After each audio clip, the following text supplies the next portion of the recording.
So hello, welcome to my channel. I'm Tatami, and here I just kind of talk about whatever's on my mind. Something that's been on my mind recently is this some random white man dropped out of the presidential election like 2 days ago that I didn't even realize was running, y'all. There are so many people running for this ridiculous election that at this point I can't keep track of none of them. So this man's surprise, I was running. Surprise, I'm dropping out.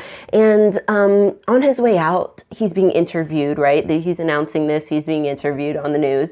And the newscaster is like, hey, do you want to endorse anybody? Or who do you think is the best option? Or what have you? He's like, oh, no, I don't want to endorse anybody. I don't want to endorse anybody. Then he proceeds to endorse literally every front-running candidate except Bernie Sanders, which is a very notable, leaving out, like you're naming like Buttigieg, you're naming Warren, you're naming everybody, but you're not Biden, but you're not naming Bernie. Like it just, if you hadn't wanted to endorse anybody, you'd think he would have named everybody, but he specifically only left one name out. Obviously, he gets asked this by the interviewer, and he says something very predictable, something I think a lot of people have heard for many years from well-to-do white people who are just fine with how the world is right now.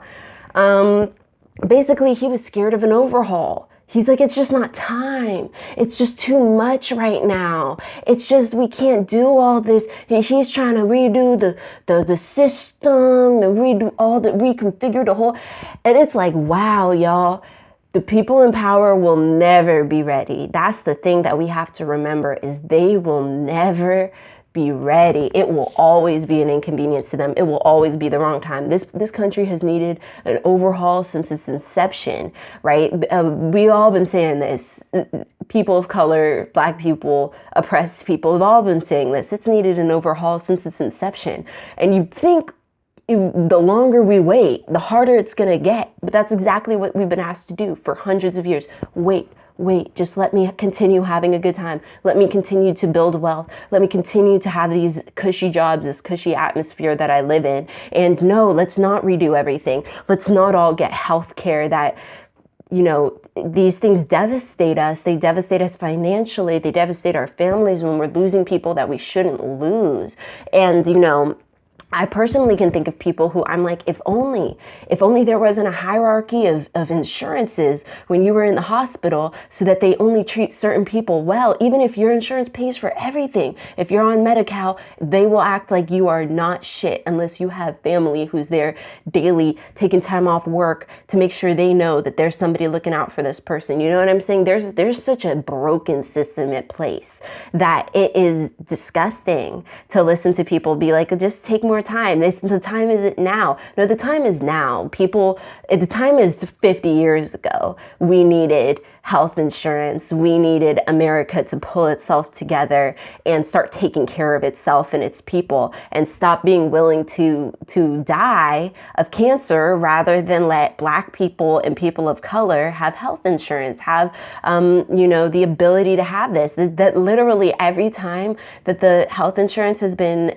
voted down, it's been racism. It's been racism. This could have been happened 70 years ago, but racism. And so it's sad, but I want us to remember that, to remember that it's never going to be the right time for these people. For them, it's always going to be the right time to wait, to continue doing what's always been done, to let you get dragged through the dirt, to let you be used for your labor and not really compensated, to have you be dying, to have each of us be dying. It's become the norm, and it's become acceptable somehow morally to listen to people talk like this. So I'm not saying you have to vote for Bernie, whatever. I'm just saying it was really telling to me that the only person he didn't endorse was the person who is actively speaking of overhauling the system. And, It's just funny, he thinks there's more time when the earth is literally falling apart. And it just shows white people will literally let this whole world go to shit before they let indigenous people back into power to take care of all of this nonsense. It will never be the right time. They will always want you to wait. And I think remembering that and just kind of doing our own thing because we know that's going to be the answer is the next logical step. Don't listen to these people. Now is always the time for social justice and reform. Now is always the time for that.